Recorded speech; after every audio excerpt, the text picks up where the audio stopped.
Welcome to a template tour of Notion Habit Tracker. This is version 2.0 of the template, and so I wanted to make an updated video. So this video is really just to show you how to use the template for tracking your habits and how to customize it really, because I've got some habits in here already, just as examples. And so I'm going to show you how to change those and also how to update the progress bar. So when you first download the template, this is what you'll see. So we've got our habits database here, and then below that we have a calendar. Okay, so to add a new entry, you can either click on the plus new button down here, or you can click on the new button on the top right of the database. So let's go ahead and click plus new. And as you can see, that's now added in our entry in the habits database, as well as on the calendar below. So if we go ahead and open this up, what you'll notice is that the name of the entry is actually set to today's date. And then the actual date is set automatically. So really, you don't have to do anything besides checking off the habits. And as you can see, as we check these habits off, the progress bar fills up. Now, if you want this to happen automatically and you don't want to have to come in each day and click the plus new button, what you can do is you can click on this drop down here, and where you have these three dots, you can actually set this to repeat each day. And so if we click save here, as you can see, you've got a little circular arrow there. So what will happen is each day you come in here and there'll be a new entry added automatically, and you can simply just check off the habits. And if you want to use the habits that we have here, you can simply click on the property and rename it. You can also give it an icon if you like, so you can choose from the list. Now, by default, there's 5 habits here. So if you want less than 5, you can simply delete a property. And you can do that by right-clicking and then clicking on the delete property button. However, this does mean that you'll need to update the progress bar, because as you can see, that's now disappeared. That's no longer working. So the way that you do this is you click on the property and you can click on edit property and then edit formula. So as you can see, yeah, it's no longer working because we're now missing one. So the way that this formula works is that for each habit that you have to type 2 number before it, and then within the brackets is where you include the habit.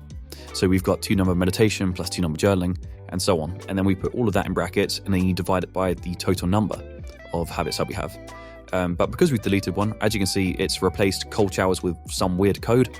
So to fix this formula, all we have to do is just delete the last one basically. So we can delete that and then have that in brackets. So yeah, it's just those 4 now. And then we'll have to change the divide by number. So we've only got 4 habits now, so we'll divide it by 4. And then you can click done. And as you can see, that's now working again. Okay, so let's say we want to add a new habit now. Well, the best way to do this would be to duplicate an existing property and to simply rename it. So we'll rename this back to cold shower. However, we also need to update the progress bar. So we can do this again by clicking edit property, then edit formula. So what we have to do is within the brackets, we have to type in plus and then 2 number, and it will suggest it for you. So you can just hit enter and then it will give you the brackets, and then you can either type in the habit or you can select it from the drop down. So it's here. So you can just click on cold shower. And so that's that done. However, we have to change this to 5 because we've got 5 habits now. And if we had 6, then you'd have to change it to 6 and so on. So once you've done that, you can go ahead and click done, and the progress bar now works again. So it says 80, and if we click this, it will say 100. Now, when you add a new checkbox property, it's not going to show on the calendar below. And so what you have to do is you have to click on these 3 dots here and go to your properties. And then as you can see, this is our new checkbox property. So you want to click at that as show, and then you can reorder it however you like. So we'll leave it there. And as you can see, that's now appearing at the bottom. Okay, so that was how to add in new entries and also change the existing habits. So now I'll walk you through the database. So we've got 3 tabs here. We've got today's tab, and this just shows today's entries. And this is useful for when you want to come into the habit tracker and just see the habits that you need to check off. Next, we have the recent tab, and here is where you can see all our entries over the past 7 days, including today's entry. We have percentages along the bottom, and that tracks your percentage with each individual habit. And then we obviously have our progress bars along the right-hand side, which tracks our progress for each day. So you've got 2 ways of measuring your progress here. Then we have the All tab.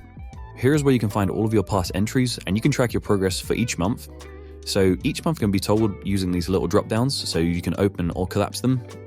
So that's particularly useful if you have, say, a year's worth of entries. And below this is our weekly calendar. So this is a great way to visualize our progress over the weeks. We can check off habits directly from the calendar by ticking the checkboxes. We have a weekly view, and we also have a monthly view. So this just gives us a better perspective over the month and allows us to track our consistency.